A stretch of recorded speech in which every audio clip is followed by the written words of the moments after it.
अस्सलाम वालेकुम नाज़रीन, मेरे इस क्लास में आप सबका खैर मक़दम है। तो आज जो मैं ग्रामर शुरू करने वाली हूँ या पढ़ाने वाली हूँ वो 12वीं जमात के ग्रामर से मुताल्लिक़ है। और जो काफ़िया और रदीफ़ वाला जो पोर्शन है वो आपके शेरी असनाफ से ताल्लुक़ रखता है। तो चलिए आज की क्लास शुरू करते हैं। काफ़िया रदीफ़ सबको दिख रहा होगा। काफ़िया अलग है, रदीफ़ अलग है, लेकिन ये दोनों एक दूसरे से जुड़े हुए हैं। वो किस तरह, वो हम आगे समझेंगे। तो सबसे पहले हम काफ़िया की तारीफ़ पढ़ लेते हैं, उसकी डेफिनेशन पढ़ते हैं। वो अल्फाज या हरूफ जो हम वज़न और हम आवाज़ हो, यानी वो वर्ड्स जो हम वज़न कहते हैं, यानी वेट में बराबर हो, यानी लेटर्स जो हैं वो बराबर होने चाहिए। और हम आवाज़ यानी बोलने में और सुनने में कानों को एक जैसी आवाज़ मालूम पड़े, उसी को हम आवाज़ कहते हैं, काफ़िया कहलाता है। ये तो इसकी हो गई तारीफ़ कि काफ़िया होता क्या है। अब इसका इस्तेमाल कहाँ होता है? तो पहले शेर के दोनों मिसरों कहते हैं लाइन को, मिसरा कहते हैं लाइन को, यानी पहले शेर के दोनों लाइनों में और बकिया शेर के बाकी जो आगे के शेर हैं उसके आखिरी लाइन में इस्तेमाल होता है। एक शेर कितनी लाइनों का होता है? 2 लाइनों का। तो पहले शेर के दोनों लाइनों में काफ़िया का यूज़ होता है, इस्तेमाल होता है, और उसके बाद के जो शेर होंगे उनके आखिरी लाइन में ये इस्तेमाल होता है। ठीक, जैसे हम वज़न और हम आवाज़ की मिसाल आप इसे समझ सकते हैं। आना जाना, आप देख रहे होंगे कि आना में भी उतने ही हरूफ है और जाना में भी उतने ही हरूफ है। ठीक, दोनों बराबर हैं। ठीक, जैसे अलिफ मद आ, नून अलिफ ना, नून अलिफ ना, नून अलिफ ना। तो इसी वजह से ये हम आवाज़ हो जाते हैं, यानी एक जैसे साउंड वाले हो जाते हैं, क्योंकि जो लफ्ज़ है वो एक ही हुरूफ पर ख़त्म होता है। इसमें देख लीजिए रात बात, तो दोनों ही अलिफ ते पे ख़त्म हो रहा है। ठीक, रात बात। और आप हुरूफ की भी काउंटिंग कर लीजिए कि जो वेट है वो बराबर है। तो अब आपको समझ में आ गया होगा कि काफ़िया क्या है। ठीक, अब उसके बाद हम रदीफ़ की तरफ बढ़ते हैं कि रदीफ़ किसे कहते हैं।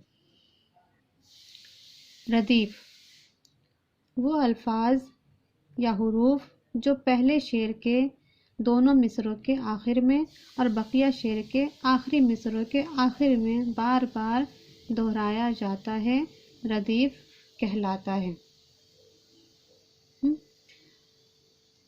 रदीफ़ वो अल्फाज यानी वो वर्ड्स या लेटर्स जो पहले शेर के दोनों मिसरों यानी पहले शेर के दोनों लाइन के एकदम लास्ट में और उसके बाद के आने वाले शेर के आखिरी लाइन के एकदम लास्ट में बार बार दोहराया जाता है, यानी एक ही लफ्ज़ को बार बार रिपीट किया जाता है, उसी को ही रदीफ़ कहते हैं। जैसे अगर मिसाल के तौर पे किसी शेर में ये वर्ड्स आए, आता है, तो ये बार बार उसी वर्ड्स को रिपीट करता जाएगा। आता है पहले शेर के दोनों लाइनों में, फिर जो उसके बाद का जो दूसरा शेर होगा एक लाइन छोड़ के उसके आखिरी वाले लाइन में यही जो वर्ड्स है वो हूबहू वैसे ही इस्तेमाल होगा, जैसे आता है आता है। तो उसी को ही रदीफ़ कहते हैं। अब इन दोनों की हम पहचान कैसे करेंगे कि कौन सा रदीफ़ है और कौन सा काफ़िया है, इसको हम आगे देखते हैं। पहचान, काफ़िया रदीफ़, एक तरफ काफ़िया है एक तरफ रदीफ़ है। तो पहले काफ़िया की हम देखते हैं। वो अल्फाज जो बोलने में एक जैसे हों, ऊपर हम समझ चुके हैं कि जो बोलने में एक जैसे हो। ठीक, वो अल्फाज जो एक ही हो और बार बार दोहराया जाए, यानी एक ही लफ्ज़ को बार बार रिपीट कर दिया जाए, वो रदीफ है। और यहाँ पे बोलने में जो एक जैसे मालूम हो वो काफिया है।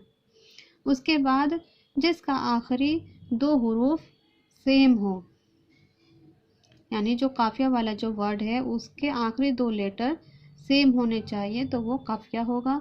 इसके बाद मिसरे के रदीफ क्या होगा? मिसरे के आखिर में आए। ये हमेशा जब मिसरा ख़त्म हो जाता है, मिसरा जहाँ ख़त्म हो रहा होता है, तो उसका जो आखिरी वर्ड होता है वही रदीफ होता है। ये इसकी पहचान है कि ये लाइन के एकदम आखिर में आता है, उसी पे ही ख़त्म होता है लाइन। उसके बाद ये रदीफ से पहले आता है। काफिया हमेशा रदीफ से पहले आएगा। जैसे रदीफ यहाँ है तो काफिया यहाँ है, यहाँ होगा। ठीक, इसके बाद काफिया के बाद आता है, यानी रदीफ काफिया के बाद आता है, यानी काफिया यहाँ है तो रदीफ इसके यहाँ आएगा। दोनों एक दूसरे के उलट हैं और दोनों साथ में ही आते हैं। ठीक, काफिया हमेशा पहला होता है, रदीफ उसके बाद। ये तो हो गई इसकी पहचान। आइए अब इसकी मिसाल देख लेते हैं। मिसाल से आपको ज़्यादा अच्छे से समझ में आ जाएगा। तो यहाँ पे मैंने एक रुबाई लिखी है जो जगत मोहन लाल रवा की रुबाई है। इससे समझते हैं हम। दुनिया 100 तरह से बहलाती है, सामाने खुशी से रूह घबराती है। अब फिक्रे फना ने खोल दी हैं आंखें, कुल्फत हर बात में नज़र आती है। ठीक, ये रुबाई है, बहुत अच्छी रुबाई है। अब हम इससे मिसाल समझते हैं काफिया और रदीफ की, कि काफिया रदीफ कहाँ आया है। तो आप बता सकते हैं कि जैसे मैंने बताया कि रदीफ क्या है, वो हमेशा लास्ट में आता है, पहले शेर के दोनों लाइनों में और उसके बाद वाले शेर के आखिरी लाइन में। ठीक, और पहचान एक और क्या है कि एक ही हुरूफ को, एक ही लफ्ज़ को बार बार दोहरा दिया जाता है, उसी को ही रिपीट कर दिया जाता है, उसमें कोई चेंज, कोई बदलाव नहीं होता है। तो जैसा आपको दिख रहा होगा कि पहली लाइन देखिए, दुनिया 100 तरह से बहलाती है, सामान्य खुशी से रूह घबराती है। अब इसमें कॉमन क्या दिख रहा है? कौन सा एक वर्ड है जो दोहरा दिया गया है? तो आप देख रहे होंगे कि है। फिक्रे फना ने खोल दी है आंखें, कुल्फत हर बात में नजर आती है। तो ये भी है। तो क्या है ये? रदीफ। इसमें से क्या हुआ? रदीफ क्या है? ठीक है, ये जो है आपका ये रदीफ है। अब काफिया कहाँ है? तो काफिया मैंने बताया था कि रदीफ से पहले इस्तेमाल होता है, तो ये हो गई इसकी पहचान। इसके अलावा एक और है, एक और बताया था कि दोनों क्या होंगे? हम आवाज़ होंगे और हम वज़न होंगे, यानी सुनने में और बोलने में एक जैसे मालूम पड़ेंगे। तो आप देख रहे होंगे कि बहलाती, दूसरे में क्या है? घबराती, चौथे में क्या है? आती।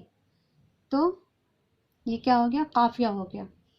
दोनों ही जो सारे जो वो हैं वर्ड्स हैं वो किस पे ख़त्म हो रहे हैं? कुछ तो कॉमन है इसमें। तो जो ये वाला है, जो काफिया वाला जो वर्ड है, उसके आखिर वाले जो लेटर्स है वो देख लीजिए आप। अलिफ ते ये, अलिफ ते ये, अलिफ ते ये। तो यही इसी वजह से ये हम आवाज़ हो गए हैं और काफिया है। एक दूसरी मिसाल देख लीजिए। क्या तुमसे बताए उम्र फ़ानी क्या थी, बचपन क्या चीज़ थी, जवानी क्या थी, ये गुल की महक थी, वो हवा का झोंका, एक मौजे फ़ना थी, जिंदगानी क्या थी। अब इसमें काफिया और रदीफ कहाँ आया है ये आप मुझे बताएंगे कमेंट बॉक्स में मैसेज करके। इससे मुझे भी समझ में आ जाएगा कि मैंने जो पढ़ाया है वो एक्चुअली में आपको समझ में आ रहा है या नहीं, और आपके भी डाउट्स क्लियर हो जाएंगे। तो इस क्लास में आज इतना ही। अगले क्लास के लिए मिलते हैं अगले वीडियो में। अल्लाह हाफिज़।